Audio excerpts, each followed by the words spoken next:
comic book fans, welcome to another exciting edition of Cammy's Comic Corner. I'm your host as always, Cammy. Now, this week, it's an interesting pick of the week, and I'm only going to talk about it briefly because it's kind of like a title like The Walking Dead, where you can't talk about it because not everyone's caught up, and so you don't want to spoil anything for anyone. So, moving on, the pick of the week from Oni Press, we have Scott Pilgrim vs. the Universe, Volume 5. By Bryan Lee O'Malley.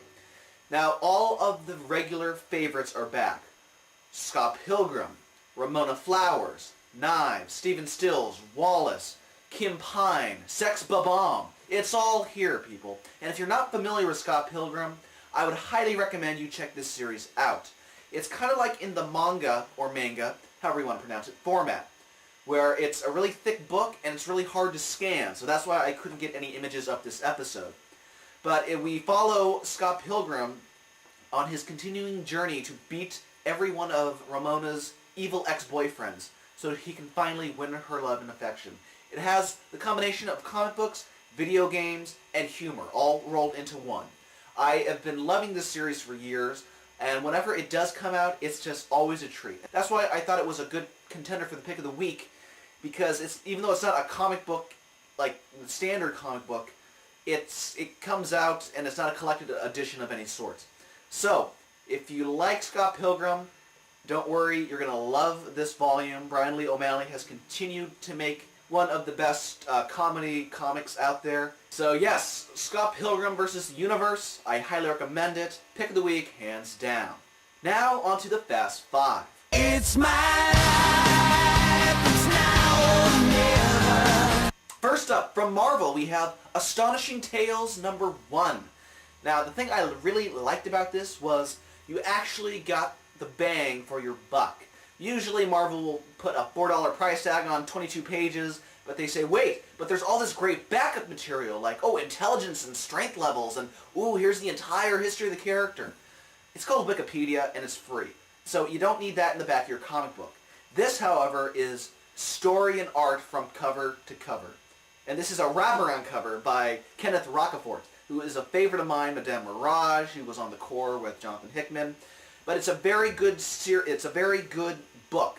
I like this because it's tons of different stories by tons of different writers and artists. So you always get something new. You have Punisher versus Wolverine. You have Iron Man 100 years in the future. You have Mojo World, etc.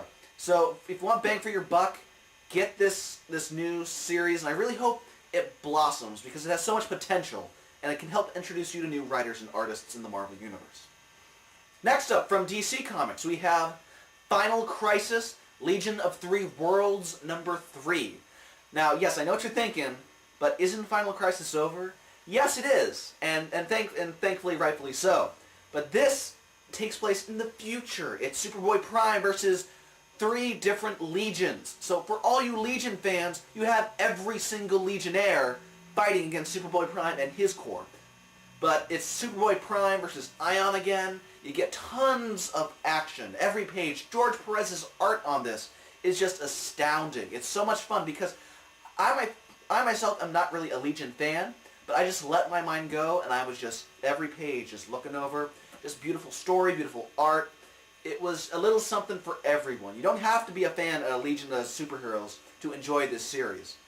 And so there's only 2 issues left, and with the comeback of Kid Flash at the end, it's going to be really interesting to see. Superboy Prime versus Kid Flash, round 2, people. Let's get it on. Next up from Marvel, we have Deadpool number 7. Now, the past issue, it's Tiger Shark trying to kill Deadpool. We don't know who sent him. We don't know what the reason is. And now, Hydra Bob comes back, his own little partner in crime, as it were. But it turns out E2, Hydra Bob, everyone's trying to kill Deadpool. And finally, Hydra Bob spills the beans of why. Norman Osborn wants him dead. Deadpool goes, who's Norman Osborn? He hasn't been able to watch the news. He doesn't know that Norman Osborn is the one who killed the Skrull Queen, and that's why he's the hero. And then something really irks Deadpool. He goes, wait a minute. He stole that information that I was sending to Fury on how to kill the Skrull Queen. So now he wants his revenge. And Norman Osborn all of a sudden sees Deadpool as a bigger threat now, so now he sends the Thunderbolts after him. So there's going to be a crossover event of Deadpool and the Thunderbolts. meaning I have to buy the Thunderbolts title now. But still, it was really fun, same action and humor. It's Deadpool, people. What more do you need? Next up from DC, we have Secret Six number 6. Now, Junior is in pursuit of the Secret Six, and the Secret Six are on their way back to Gotham to deliver the card, the get out of hell free card, as it were.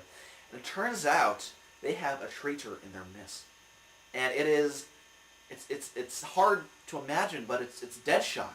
I was really sad when I saw this because I was like, but he's one of the Six. His brothers and sisters are on the Six, and everyone loves Deadshot. But it goes to show that you can't always trust a mercenary.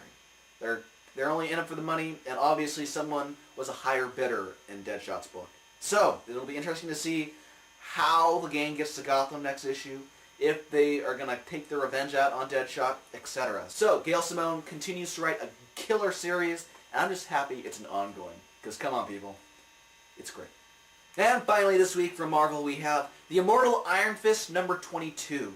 Now ever since Dwayne Swerinsky has been on this title, I was going to drop it, but now it's just like, he's writing so many good stories. How can I at this point?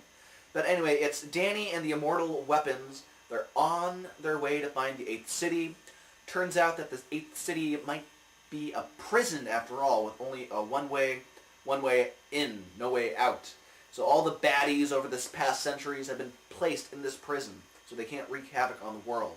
Well, the Immortal Weapons get in, but turns out they're not greeted with the warmest of welcome parties.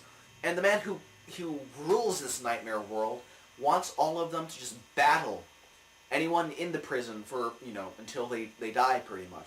So everyone is lining up to get their shots in because they've been trapped down there for God knows how long. They want some revenge.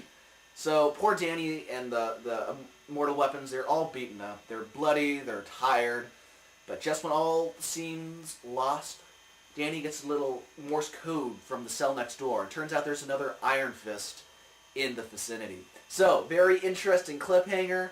It continues to be nothing but non-stop action. Immortal Iron Fist for the win. Well, comic book fans, that does it this week for comics.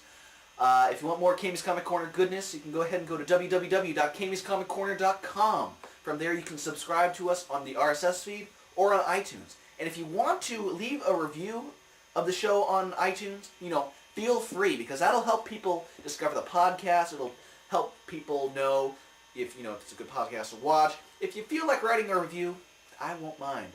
Hint, hint. So, also, if you want any of the killer t-shirts that I'm wearing, I would highly recommend my sponsor, www.deadlinegraphics.net. From there you can get a myriad of t-shirts. Marvel, DC, Dark Horse, Image, etc. He also does custom designed t-shirts. Come on, people. He does everything. What's not to want? He has a deal going on right now in February. All shirts are 20% off. So head on over there as soon as possible and place your order with www.deadlinegraphics.net. There's only one name that I trust in this comic book t-shirt industry, and that is Kelly. That really does do it this week. I've got my coffee, so I'm going to go warm up to that. If you couldn't tell, I'm a little under the weather, but hey, I still needed to get the show out regardless. So I'm going to go ahead and enjoy my coffee. This has been Cammy's Comic Corner. I've been your host, Cammy, and yeah, down the hatch.